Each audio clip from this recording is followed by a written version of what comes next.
4 mois après son arrestation, François Beya est face au juge de la haute cour militaire. Sous une tente, au sein même de la prison de Makala, où il a été transféré début avril. Lors de cette première journée de procès, ses avocats et ceux de ses 5 co-accusés ont pris connaissance des charges retenues contre chacun de leurs clients. L'ex-conseiller sécurité du président Tshisekedi est poursuivi pour complot contre le chef de l'État. Ses avocats ont obtenu une semaine de délai pour s'imprégner des pièces transmises avant la reprise du procès. Ils sont sereins comme, disent-ils, leurs clients. Ce n'est pas nous qui allons l'innocenter, c'est les lois de la République et le bon travail que feront les juges qui vont pouvoir aboutir à son acquittement, à la déclaration de son innocence.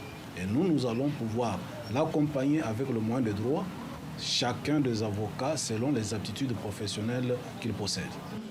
3 jours après son arrestation par les services congolais de renseignement, le porte-parole de la présidence révèle l'identité de François Beya à la télévision nationale. L'interpellation du conseiller spécial du chef de l'État en matière de sécurité. Et les soupçons qui pèsent sur lui.